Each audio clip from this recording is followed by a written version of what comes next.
Alongside the official religions, there have always been esoteric organizations who have devoted themselves to perpetuating their own spiritual heritage throughout the ages. One such organization is the Order of the Rosacruz, whose existence was made public in the 17th century, but whose origins are more ancient.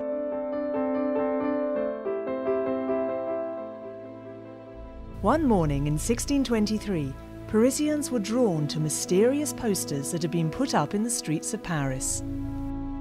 We, the deputies of the higher college of the Rosacruz, do make our stay visibly and invisibly in this town by the grace of the Most High, towards whom turn the hearts of the just. We demonstrate and teach without books or distinctions the ability to speak all manners of tongues of the countries where we choose to be, so as to draw our fellow creatures from the error of death. He who takes it upon himself to see us merely out of curiosity will never make contact with us. But if his inclination seriously impels him to register with our fellowship, we who are judges of thoughts shall let him see the truth of our promises, to the extent that we shall not make known the place of our meeting in this city, for the thoughts attached to the real desire of the seeker will lead us to him and him to us. These posters spoke therefore of mysterious fraternity, a secret society, that of the Rosacruz. This was not the first time this fraternity had drawn attention to itself. Several years previously, it had published 3 manifestos now famous in the world of esotericism: the Fama Fraternitatis, the Confessio Fraternitatis, and the Chemical Wedding of Christian Rosencreutz. We know today that these 3 manifestos were drawn up by a college of the Rosacruz, the Tübingen Circle. Notable members included Valentin Andriae and Johann Arndt. All were passionate about Hermeticism, alchemy, and the Kabbalah.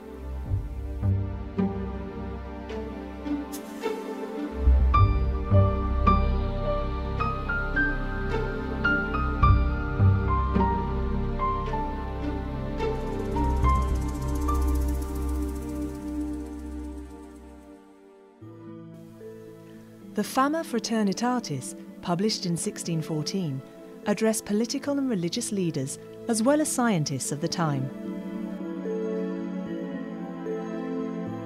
While giving a somewhat negative review of the general situation in Europe, it reveals the existence of the Order of the Rosacruz through the allegorical story of Christian Rosencreutz, from his journey around the world before founding the Rosicrucian fraternity to the discovery of his tomb. This manifesto called for a universal reform.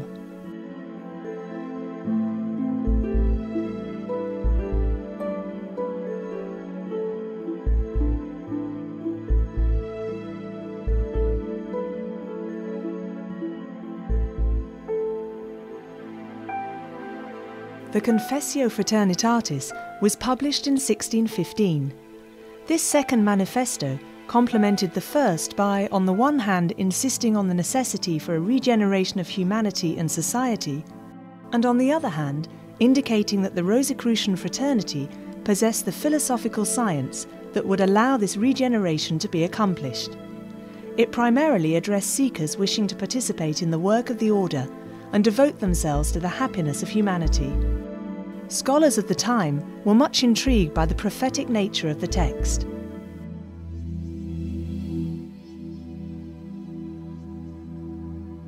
Using a style quite different from that used in the first 2 manifestos, the Chemical Wedding of Christian Rosencreutz, published in 1616, told of an initiatory journey that represented the quest for illumination. This 7-day journey took place for the most part in a mysterious castle, where the wedding of a king and a queen was to be held. In symbolic terms, the chemical wedding told of the spiritual path that leads an initiate to achieve union between his soul, the bride, and God, the husband. As historians, thinkers and philosophers alike have pointed out, the publication of these 3 Rosicrucian manifestos was neither insignificant nor untimely. It occurred at a time when Europe was undergoing an immense existential crisis. Politically divided, it was being torn apart by conflicting economic interests. Religious wars were creating unhappiness and despair, even within families. Science was developing rapidly and taking a materialistic bend. Living conditions were miserable for most, and only the elite could read and write. So the Rosacrucians broke their silence in order to call for more humanism and spirituality. To summarise the ideal that drove Rosacrucians in the 17th century, we may quote Comenius, who is considered today to be the spiritual father of UNESCO. We want all human beings, together or separately, young or old, rich or poor, nobility or commoners, men or women, to be able to receive a complete education and become accomplished people. We want them to receive perfect teaching and be trained not only in one or another subject, but also in what allows humans to completely realize their essence, to learn to know the truth, to not be misled by pretenses, to love good and not be tempted by evil, to do what they have to do and distance themselves from what they should avoid, to talk wisely about everything with everyone, and finally to always treat things, humans and God, with care and not rashly, and to never stray from their goal of happiness.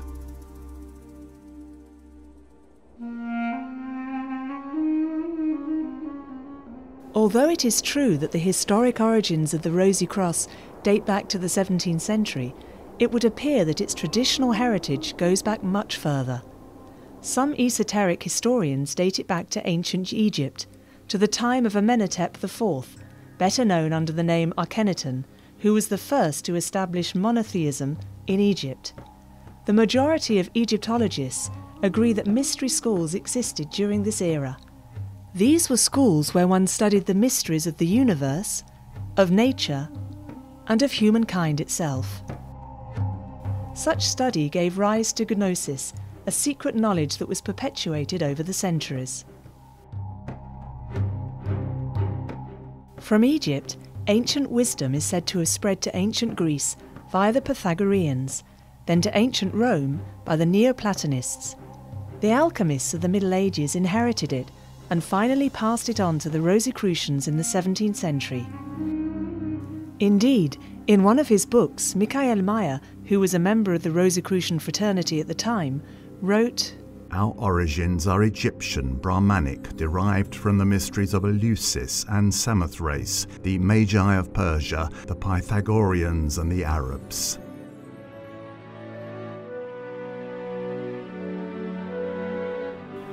The ancient legacy did not, however, remain frozen in the 17th century. It continued to be perpetuated throughout the centuries and gave birth to several Rosicrucian movements. In the 18th century, the most important of these was known as the Order of the Ancient System Golden Rosy Cross, which had such illustrious members as Prince Frederick William and Duke Ferdinand of Brunswick, who are said to have published the book Secret Symbols of the Rosicrucians of the 16th and 17th centuries. This Rosicrucian movement was mostly interested in alchemy and Hermeticism.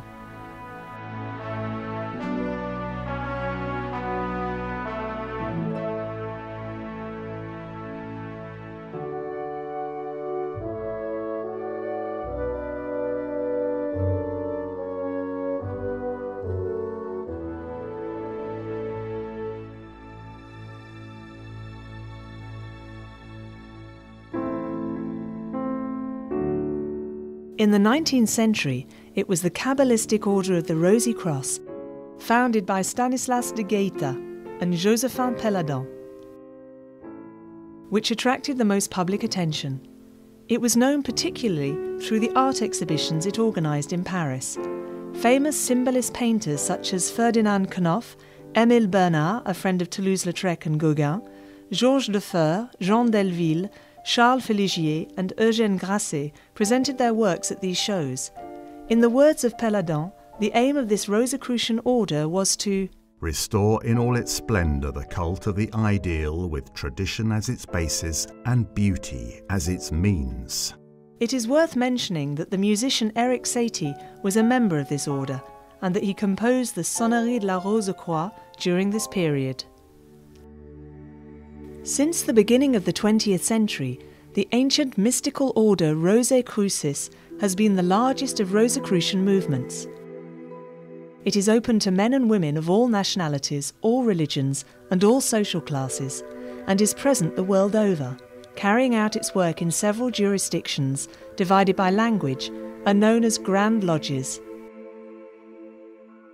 AMORC is therefore both an international and cosmopolitan fraternity. It should be noted that it is recognised as being of public interest in several countries, thanks to its contribution to culture and peace among peoples.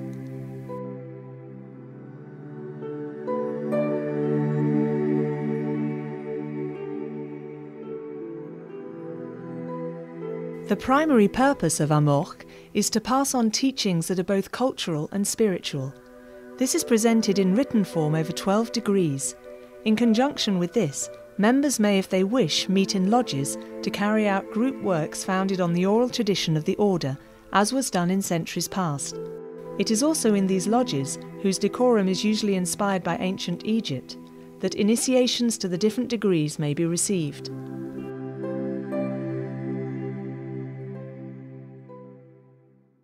What do the Rosicrucian teachings address? If esoteric literature is to be believed, it covers a very wide area and incorporates the tradition's major themes, including the origins of the universe, time and space, the laws of matter, life and conscience, psychic phenomena, the nature of dreams, the functions and characteristics of the soul, the mysteries of death, the afterlife and reincarnation, traditional symbolism, the science of numbers, and other mystical subjects.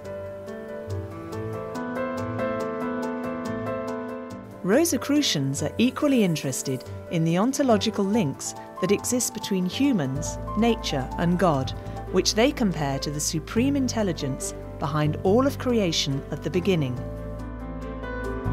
According to them, this intelligence is inconceivable and unknowable, but manifests itself through so-called divine laws in terms of natural, universal, and spiritual laws. From a Rosicrucian point of view, well-being and human happiness lie in respecting these laws, which means that one must study and know them.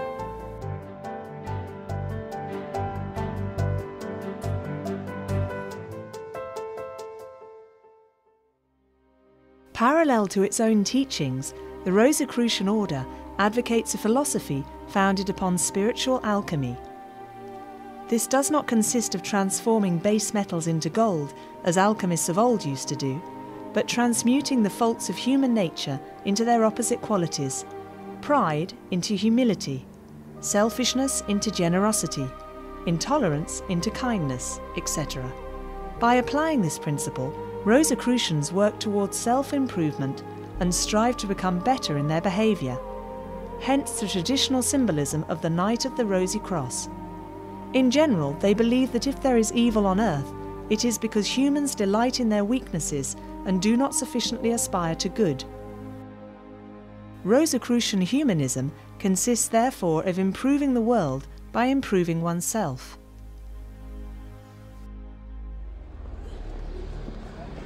AMORC, preoccupied by events in the world and anxious to contribute to its development, published in March 2001 a fourth Rosicrucian manifesto, the Positio Fraternitatis Rosacruzes. Unlike the three manifestos published in the 17th century, which were essentially aimed at the intellectual elite, the fourth addresses a wider audience. In general terms, it paints a picture of the situation of humanity, a situation that Rosicrucians find extremely alarming. Indeed, they believe the world has become too individualistic and materialistic, which explains the many crises now faced by it.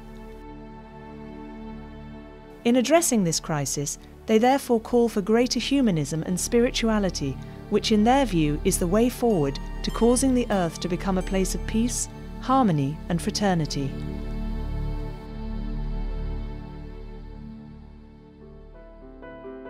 We would also point out that AMORC sponsors a university known as the Rose-Croix University International. This internal university operates through different departments, including departments of Egyptology, psychology, music, traditions, philosophies, medicine, ecology, art, physical science, etc. Each department makes its work known through conferences, seminars, or congresses open to the public, as well as through books or articles published in Rosicrucian magazines.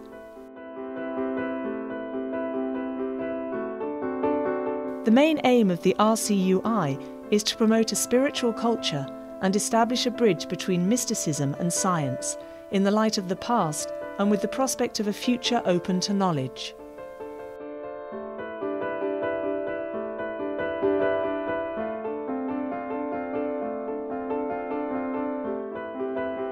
Who married the rose to the cross? Wrote Goethe. Nobody knows.